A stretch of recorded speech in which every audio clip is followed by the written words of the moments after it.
Washington, your Commander-in-Chief. Mr. Luttrell has worked with me for the past 5 years to unlock the secrets of leadership greatness. He tells me the advances in neuroscience are exposing how that great leaders push through times of adversity and crisis. And so what Mr. Luttrell has done is he's studied great leaders, and he's used this as a map to study their correspondences and the correspondences of people that were around us to understand our thinking during times of adversity and how we shifted that from amygdala type of thinking to frontal cortex type thinking, which then opened up our whole entire brain and allowed us to be able to think very clearly and make very good decisions during times of adversity and crisis. Now, the book that Mr. Luttrell has written is called Historeq, Emotional Accountability. And so the word account there is used in two different ways. One is to take an account or an inventory of the types of things that kind of aggravate you or bother you. But then it also means to take accountability and say, hey, I'm going to do something with these. All leaders have disturbing emotions, but great leaders do take accountability for them and do something with them. So these principles will make that a lot easier.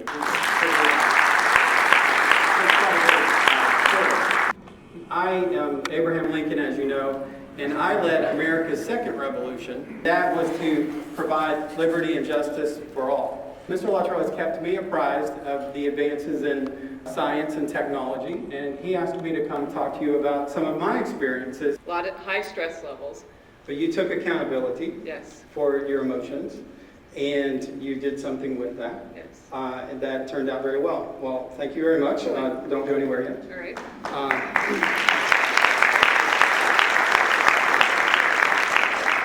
Now, I wasn't in charge of selecting these gifts. Apparently it was Mr. Luttrell. And he has managed to give you a picture of me with some of my quotes. These align very well with what you'll learn later as frontal cortex thoughts. They're very powerful statements. Now, I would have picked someone else because I was not known to be a particularly good-looking man.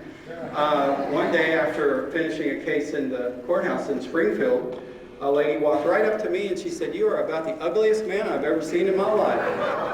And I said, "Well, ma'am, there's not a whole lot I can do about it." And she said, "Well, you could have stayed at home." So I apologize, but hopefully you can make something out of this. It sounds like you're very good.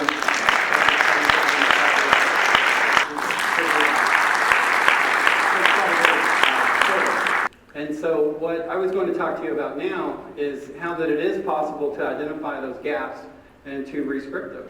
Well, 2 days before I get ready to give my speech, which you may have heard of it, it's called the House Divided speech, the political bosses had gotten wind of what I was going to say, and they told me that I needed to tone down my rhetoric, my anti-slavery rhetoric, or they would take the nomination away from me and give it to someone else.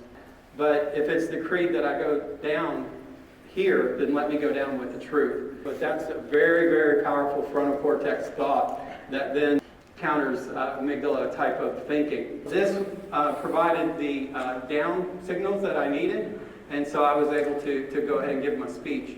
They did not take the nomination away from me. My shored up frontal cortex kept me all the way to the White House and all the way as the Commander-in-Chief of the Civil War. If you map this from a neuroscience standpoint, then you can see as a leader how I was able to continue to progress. Okay, so what I was going to do now is there are 2 principles left, but we just covered the 3 principles, and that is recognizing when your amygdala is taking over, and then challenging the assumptions that are coming from it, and then shoring up those gaps in your frontal cortex. So is everybody there so far? Okay, very good. Well, there's another gentleman that stood up to one of the most evil tyrants in the world. And he was able to not only shore up his own frontal cortex, but he was able to write some dramatic wartime speeches that you might want to hear. So this person might not surprise you. He may be behind that screen. So if you give me 90 seconds, I'll go check.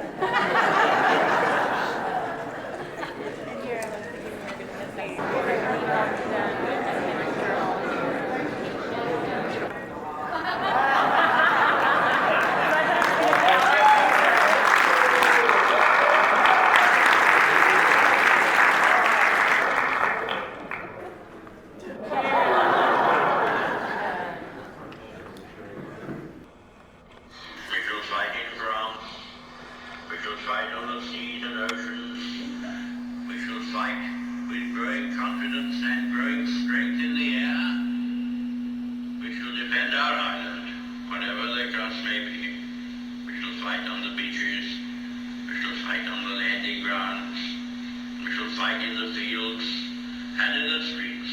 We shall fight in the hills. We shall never surrender. Hello, I'm Sir Winston Churchill. And you may be wondering why that I don't have more of a British accent. Well, many of you may know, or may not, that my mother, Jenny Jerome, was from Brooklyn, New York. So when I come back to the States, I just kind of fall right back into my American dialect. That's the explanation for that. Now, Mr. Luttrell has asked me to come talk to you about the last two principles. These two principles have to do with being able to fully subordinate your amygdala to your frontal cortex. And that means that you can get your frontal cortex to take command and control and use those emotions to rally yourself.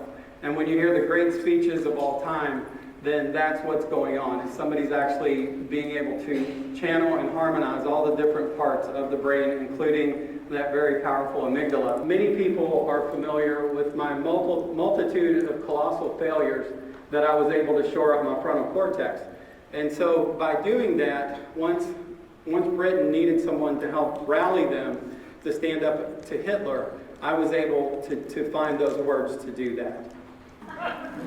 Now, lest Mr. Luttrell completely gets shut out of his presentation entirely, I'm going to go check to see if I can go get him and be right back.